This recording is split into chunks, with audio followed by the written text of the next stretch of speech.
Hi guys.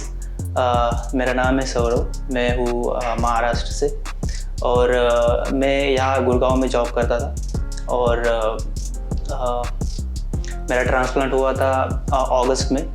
मैं जो long weekend था अगस्त का, अराउंड फ्रॉम 15 अगस्त टू 20 अगस्त, इस टाइम में मैं हरिद्वार में क्यूएसटी क्लिनिक में मैंने ट्रांसप्लांट किया था और आज मेरा फर्स्ट PRP है। तो मेरी बालने स्टार्ट हुई थी फ्रॉम द एज 21, जब मैं फर्स्ट ईयर को था, फर्स्ट ईयर BSc कर रहा था तब से ही।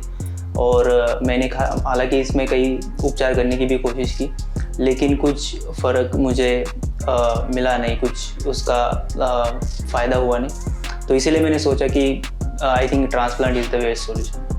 तो धीरे धीरे ये बाल जैसे ही झड़ रहे थे तो वैसे मेरे को फील हो रहा था कि मेरी कहीं ना कहीं डेंसिटी नीचे नीचे पीछे पीछे जा रही धीरे धीरे बाल, और ये मैं रोक भी नहीं पा रहा था।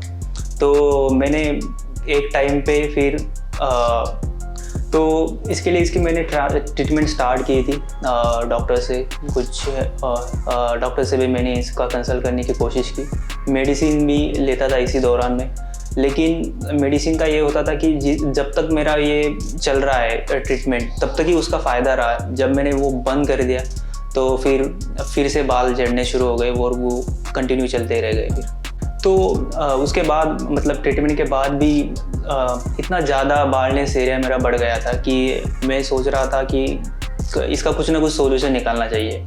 तो एक जो आपको पता होगा कि जो नॉन सर्जिकल हेयर पैच का यूज़ करते कई सारे लोग, तो ये मेरे को पहले बहुत ज़्यादा अट्रैक्टिव लगा ऑप्शन कि हाँ, जिस तरह से आप अपने मन से हेयर स्टाइल कर सकते हो।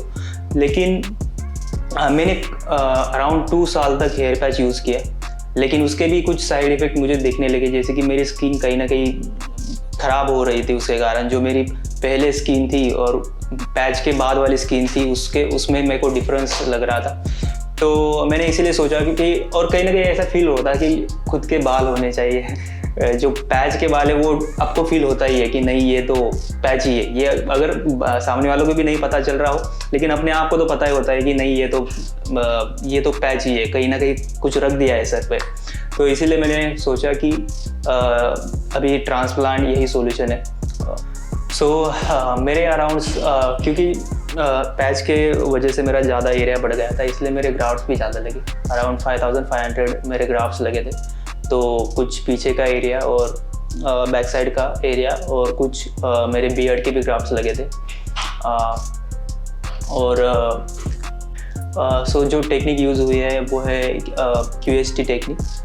इसका फ़ायदा एक होता है कि यहाँ इसमें एक्सट्रैक्शन और इम्प्लांट एक ही साथ हो जाता है, तो इसमें ग्राफ्ट्स की क्वालिटी ख़राब होने की चांसेस बहुत कम होते हैं। तो इसीलिए मैंने ये टेक्निक चूज़ की। तो सर्जरी के बाद मुझे आगे बिल्कुल भी ऐसा पेन कुछ नहीं था। जहाँ पे इम्प्लांट किए थे ग्राफ्ट्स वहाँ पे बिल्कुल भी पेन नहीं था। थोड़ा सा ऐसा भारी सा फील हो जाता है सर के ऊपर, क्योंकि 2-3 दिन के बाद, क्योंकि पपड़ियाँ जमा होना शुरू हो जाती है वहाँ पे। उसके बाद स्वेलिंग भी बहुत ज़्यादा हुई थी मेरे को दूसरे दिन। लेकिन धीरे धीरे मैंने भी कांटेक्ट किया क्लिनिक में, तो उन्होंने सोल्यूशन बताया कि एक आइस क्यूब अगर आप रखोगे फेस पे तो वो कम हो जाए। तो उसका फ़र्क मुझे हुआ जब मैंने आइस क्यूब यूज़ किया। तो फिर वो स्वेलिंग भी 4-5वें दिन एकदम नॉर्मल हुई थी। तो ट्रीटमेंट के बाद भी जब मैं घर आया, मुझे मेरे साथ जो फॉलोअप किया गया वो भी बहुत बढ़िया था। मुझे हर रोज़ फ़ोन आता था QST क्लिनिक से कि आपकी कंडीशन कैसे है, अब आप सही तो हो ना, मतलब।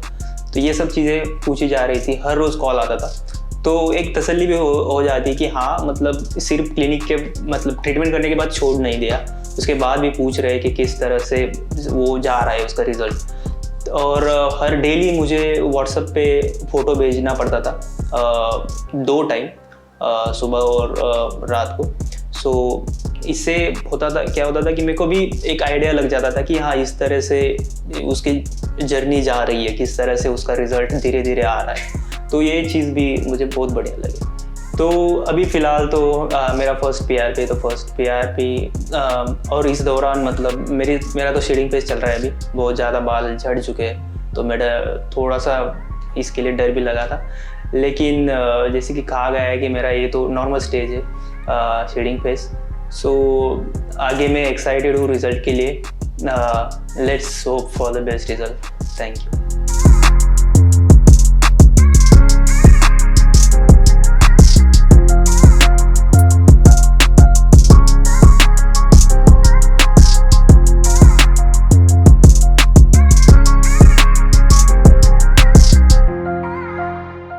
हेलो फ्रेंड्स, अगर आपने अभी तक हमारे चैनल को सब्सक्राइब नहीं किया है तो प्लीज इस वीडियो को लाइक कीजिए, शेयर कीजिए और हमारे चैनल को सब्सक्राइब कीजिए। और ध्यान रहे बेल आइकन दबाना ना भूलें, जिससे हमारे हर वीडियो का अपडेट आपको समय समय पर मिलता रहेगा।